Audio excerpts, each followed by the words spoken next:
শাপলা কেন আমরা পাবো না তার আইনি সাংবিধানিক ব্যাখ্যা আমাদের দিলে তখন আমরা অন্য প্রতীকের বিষয়ে বিবেচনা করব। জুলাই সনদ বাস্তবায়নটা কিভাবে হবে সেইটার সম্পর্কে নিশ্চয়তা পাওয়ার পরে আমরা স্বাক্ষর করব।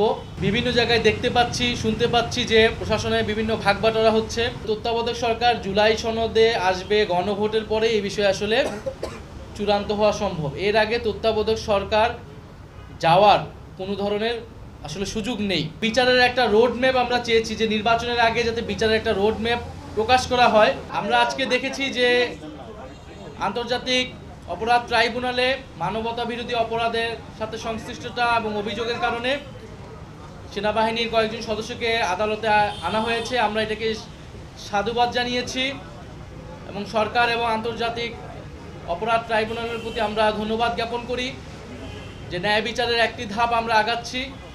কিন্তু এর পাশাপাশি ইন্টারন্যাশনাল ক্রাইম ট্রাইব্যুনালের পাশাপাশি সারা দেশে যে মামলাগুলো হয়েছে জুলাই শহীদ পরিবারদের পক্ষ থেকে, আহতদের পক্ষ থেকে, সেই মামলাগুলোর বিষয়ে সরকারের কি পদক্ষেপ। আমরা দেখতে পাচ্ছি পত্রিকায় যে জামিনে আসামিরা ছাড়া পাচ্ছেন এবং তারা শহীদ পরিবার এবং আহতদেরকে হুমকি দিচ্ছে। ফলে সেই জায়গায় শহীদ পরিবার আহতদের নিরাপত্তা এবং বিচারের একটা রোড ম্যাপ আমরা চেয়েছি যে নির্বাচনের আগে যাতে বিচারের একটা রোড ম্যাপ প্রকাশ করা হয়।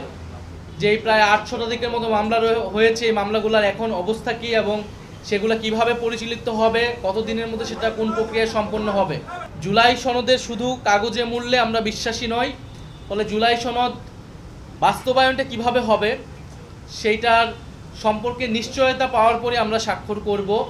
সেক্ষেত্রে জুলাই সনদ আমরা একটি সাংবিধানিক আদেশের কথা বলছি, যে আদেশটা ডক্টর মোহাম্মদ ইউনূস প্রধান হিসেবে উনি জারি করবেন। বিভিন্ন জায়গায় দেখতে পাচ্ছি, শুনতে পাচ্ছি যে প্রশাসনের বিভিন্ন ভাগবাটোয়ারা হচ্ছে। বড় রাজনৈতিক দল হিসেবে যারা পরিচিত তাদের মধ্যে, তারা নিজেদের মধ্যে প্রশাসন, এসপিডিসি এগুলো ভাগবাটোয়ারা করছে এবং নির্বাচনের জন্য তারা সেই তালিকা করছে, সরকারকে সেগুলো দিচ্ছে এবং উপদেষ্টা পরিষদের ভিতর থেকেও সেই দলগুলোর সাথে সে ব্যাপারে সহায়তা করছে। ফলে এইভাবে চললে সরকার নিরপেক্ষতা প্রশ্নবিদ্ধ হবে। আইন উপদেষ্টা আমাদেরকে বলেছেন যে তত্ত্বাবধায়ক সরকারের না, বরং তত্ত্বাবধায়ক সরকারের মতো যাতে আচরণ করে, অর্থাৎ নিরপেক্ষভাবে, সেই বিষয়ে বলা হয়েছে।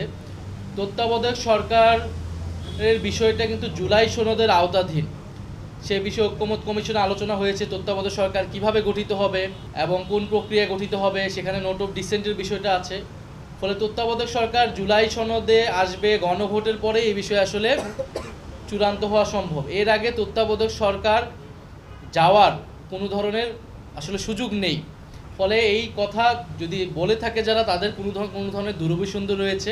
ছাত্র উপদেষ্টাদের বিষয়ে যেটা বারবার বলা হয়, তারা কোনো দলের প্রতিনিধি হিসেবে কিন্তু সরকারে নেই, গণ অভ্যুত্থানের প্রতিনিধি হিসেবে সরকারে রয়েছে। ফলে অন্য উপদেষ্টারা যেরকম, ছাত্র উপদেষ্টারাও সেরকম। ছাত্র উপদেষ্টাকে যদি কোনো নির্দিষ্ট দলের প্রতিনিধি বা সংশ্লিষ্টতা হিসেবে দেখা হয়, অন্য অনেক উপদেষ্টাদেরও বিভিন্ন দলের সাথে সংশ্লিষ্টতা রয়েছে, রাজনৈতিক সাবেক ব্যাকগ্রাউন্ড রয়েছে।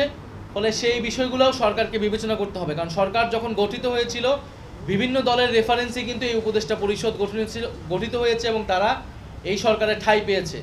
ফলে উপদেষ্টা পরিষদ পুনর্গঠন করতে হলে শুধু ছাত্র উপদেষ্টা নয়, অন্য যে উপদেষ্টাগুলো রয়েছে, আমরা প্রধান উপদেষ্টার কাছে সেই নামগুলো আমরা বলেছি যে কারা কারা কোন কোন দলের সাথে সংশ্লিষ্টতা রয়েছে বা প্রশাসনের ভাগবাটোয়ারার সাথে জড়িত আছে। ফলে সার্বিকভাবে এটা বিবেচনা করতে হবে। শাপলা কেন আমরা পাবো না তার আইনি সাংবিধানিক ব্যাখ্যা আমাদের দিলে তখন আমরা অন্য প্রতীকের বিষয়ে বিবেচনা করব।